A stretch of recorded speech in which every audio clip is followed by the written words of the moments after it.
Again, guys, thanks for helping me out here and doing this here on Tuesday. I appreciate it. Had a good bye week. Guys are ready to go. We have a great challenge ahead of us, playing the #1 team in the country, and looking forward to the opportunity. Questions?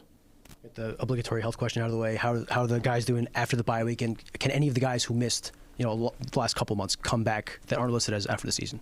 There may be a 1 or 2 that can come back. We got to see how they progress during the week. I think the guys, we had prescriptions for every guy at this point in the season. Some guys really did nothing but recovery, lift, and treatment. Other guys practiced, and we had a kind of an individualized plan for each guy.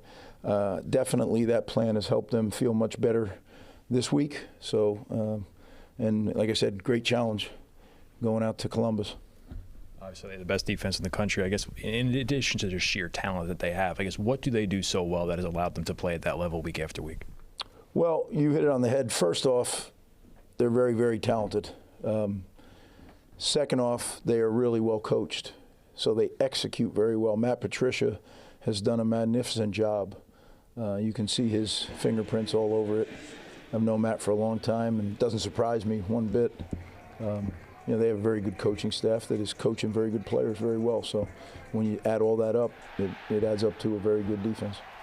How much of a game changer can a bye like this be, right? 2 weeks left in the regular season when everybody, it feels like, is dealing with some sort of bumper bruise. Yeah, byes are a tricky thing, right? Like when you get them, you always say, oh, it's a good time, it's a bad time. It is what it is. Like I stopped trying to figure all that stuff out. It was good for us to be able to come off a win, recover, and get ready for this challenge. We'll see what it results in. I guess to kind of go off that, the nature of bye weeks kind of changed across the country. I guess what was the biggest focus for the players during the bye week, and then as they prepare and as they transition into game prep for Ohio State?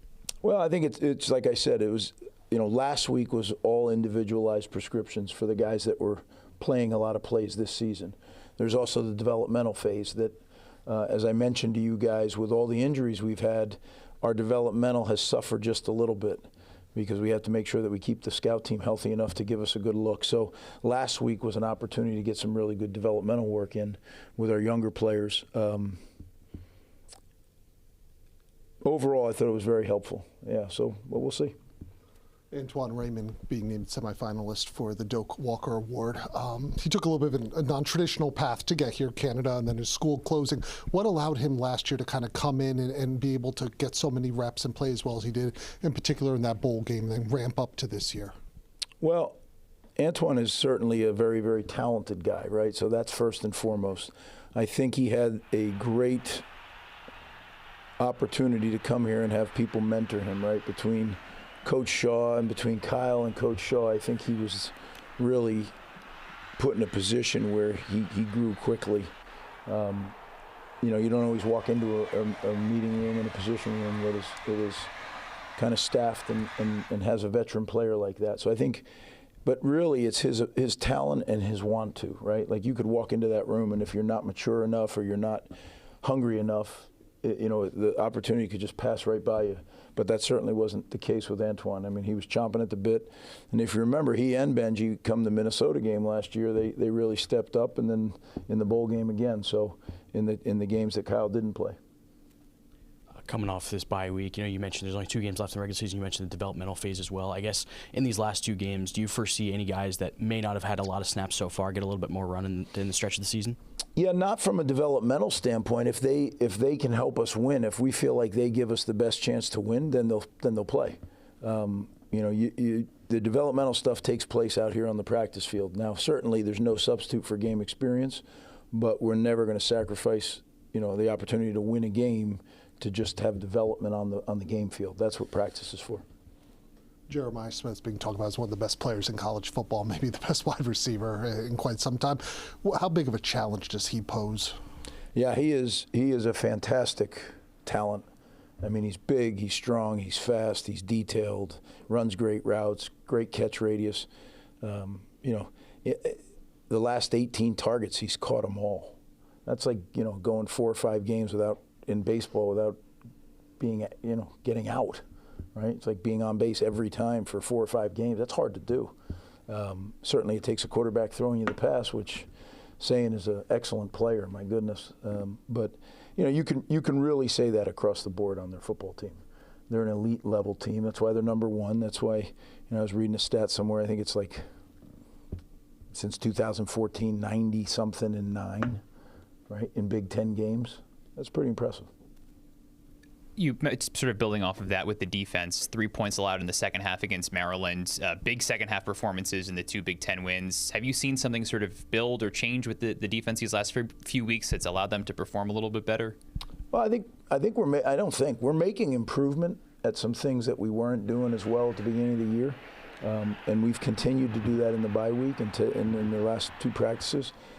Again, I don't know what that will amount to Saturday. We're going to find out, right? That's why it's such a great challenge and such a great opportunity.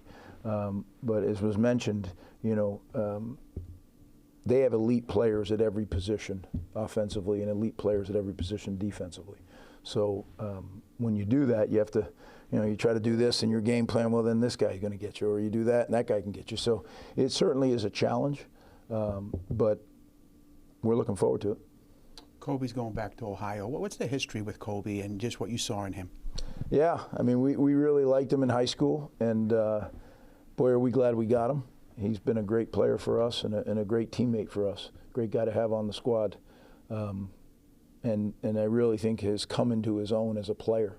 So yeah, I'm sure that's exciting for him going back to his hometown. But again, all those things have to be kept in perspective, because anything that can get you off your chop could be a problem, right?